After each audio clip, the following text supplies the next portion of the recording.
Now you can listen to Wine and Dine Radio while shopping at the grocery store or your neighborhood wine merchant. Wine and Dine Radio can be heard using your wireless internet on your cell phone. You're listening to iWineRadio. iWineRadio is a production of Food Tastes Better with Wine on the web at iWineRadio.com. Hey guys, I thank you for listening to iWineRadio, and we are still the only wine channel on iTunes Radio. If you go look under iTunes radio icon and scroll down to News and Talk Directory, and it's listed alphabetically, click on that and the stream comes up immediately. iWineRadio.com, where you can find links to individual guests. And if anyone's interested in advertising or becoming an underwriter or sponsor, please contact us at iWineRadio.com. We really, really appreciate your support.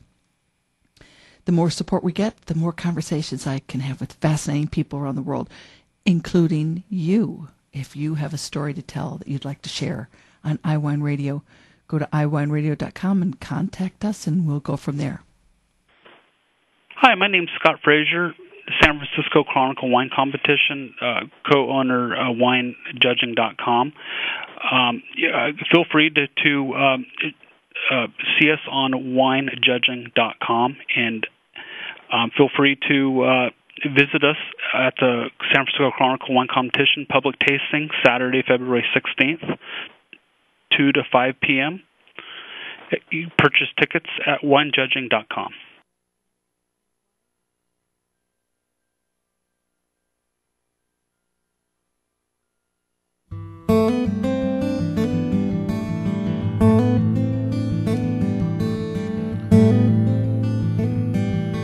The San Francisco Chronicle Wine Competition public tasting is upon us February 16th, 2 to 5 p.m. at Fort Mason in San Francisco.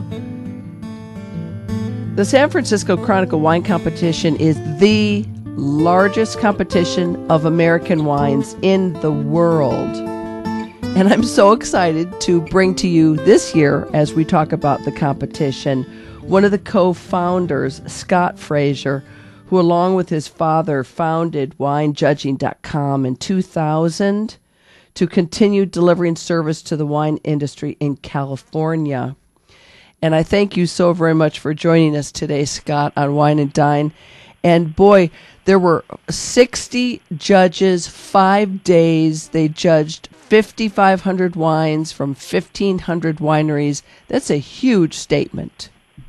Oh yeah, Len, and we had so much fun doing it as well. Everyone had such a great time, and like you said, 60 judges from all over the U.S., 5,500 wines, over 40 volunteers, catering. It was just a grand production, and everything went very well. And we got some great medal winners out of the competition, and it really just does a great service for the wine industry. Are you allowed to tell us some of the winners at this point? I mean, I have a competition or a printout of the sweepstake winners, but is this public now? Yes, absolutely. So, and your listeners could go on WineJudging.com and pull up all the winners of the 2013 San Francisco Chronicle Wine Competition. The sweepstake winners, white sparkling sweepstakes, or Korbel, Champagne Cellars, California, Blanc de Noir. The white sweepstakes, Keuka Spring Vineyards, Finger Lakes, Riesling. Wow. Pink sweepstakes, Sorelle Winery, 2011 Lodi, Sangiovese Rosato.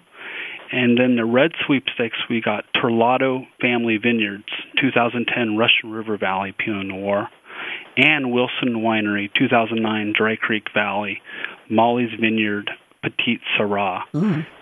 And then for our dessert sweepstakes, we have Castello di Amorosa, 2011 Anderson Valley Late Harvest Gewürztraminer. And then we actually brought up a label contest. This was last year. I believe Ray last year talked about this, but Mutt Lynch Winery's Man's Best Friend series won the label contest. But yeah, we have hundreds of medal winners with this year's competition, and feel free to go on winejudging.com and look at the winners. And the great thing about the website is that you're able to sort through either by winery or by variety or price range. And, and get the all the medal winners that you need. Boy, Korbel is big time in the news here lately, because I remember that the Korbel Cellars Naturel was poured at President Obama's inauguration party. Yeah, I read that, and they used the name Champagne. Yes. What do you think about that? What do you think about that? I mean, it still it still is a big relevant discussion, but I suppose you probably don't even want to go that direction. But to me, it's I don't understand why in California they still continue some people to use the word champagne. Yeah, I know. Yeah. If too bad the French don't have a sense of humor on this, right? but it's almost like, if you think of it in terms of a proprietary label. Like, I mean, you can't call a car that's not a Mercedes, or right. You can't exactly. call a drug Cialis if it's not Cialis. There's so much in a name.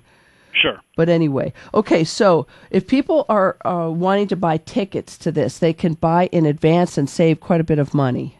Yeah, exactly. And for the last few years, the wine public tasting actually has been selling out. So I do encourage people to go on winejudging.com and get the advance tickets. The ticket price for the advance is $65 and then $80 at the door. And just want to also mention to your listeners that the San Francisco Chronicle Wine Competition public tasting is held at Fort Mason, San Francisco, and it's really in the heart of the marina, just down from the Fisherman's Wharf. So it's a fabulous area to even if you're not in town, but to take a mini vacation, fly into San Francisco, and check out the public tasting. We'll have medal award-winning wineries there, and a chance for the consumers to really talk to the wineries and winemakers, and talk about their wines. One thing that I think is interesting is that you're on the website. You also keep archived competition results. And so I would imagine, even wineries, they're looking at what kind of results they have from year to year, but there may be some consumers that are doing the same thing.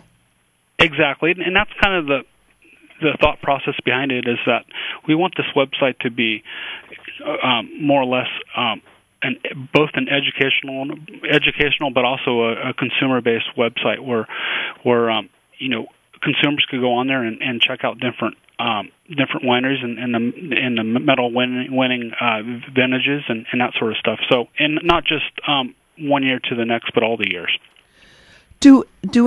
Are any of the judges' comments about wines, and it's all done blind, but are any of the comments ever made public? No, we keep their comments are kept confidential and proprietary, but we do obviously post what medal winning wines are from each category. Right. But the notes are kept to themselves. Okay. So are there any, you even have wines that are submitted from Hawaii and Alaska, but are there any states, because I guess you have the entries were from 25 different states. Are there any states that in your mind is their omission is noticeable, that you'd like to see them submitting to the competition next year? Well, I think if you look at the evolution of the competition from where it was 15 years ago to even 10 years ago, where primarily most of the wineries that entered into the competition were California, Napa, Sonoma, Lake, Mendocino, and then it expanded into California, and now it's throughout the United States, but there's so many great wines across the country. If you look at the Finger Lakes area of New York and Missouri and the Carolinas, I mean, there's just so many different and fantastic wineries, and we encourage all these wineries to enter in the competition and showcase their great wines. Do you think that wineries are continuing to use competition results like San Francisco Chronicle Wine Competition in their branding and also in their marketing? Yeah, absolutely. In fact, we always see an increase actually with entries from one year to the next, and it just takes credit for the amount of the wineries. The reason why they enter the competitions is obviously to sell more wine. Yeah. When it comes down to it, and it's a way for them to portray their winning wines and their wine preferences to the general public. And I think the San Francisco Chronicle Wine Competition does a great job with showcasing everyone's wines. Because, and in part, it's such high credibility. Your competition, the San Francisco Chronicle Wine Competition, has very high quality judges, and it's highly respected throughout the industry. Exactly. And retailers use the result for promoting wines in their shop, and restaurateurs and consumers go and... now, one last question. Can people download the results onto their smartphone or something? Yeah, absolutely. The results are, like I said, on winejudging.com, and they should be able to download those results. I believe you have to download it to a PDF, but they are allowed to download the results. Okay, Scott Fraser, co-founder of the San Francisco Chronicle Wine Competition and winejudging.com. Thank you so very much for joining us today on Wine and Dine. Yeah, thank you for having me. I appreciate it. Now you can listen to Wine and Dine Radio while shopping at the grocery store or your neighborhood wine merchant. Wine and Dine Radio can be heard using your wireless internet on your cell phone. You're listening to iWineRadio. iWineRadio is a production of Food Tastes Better with Wine, on the web at iWineRadio.com.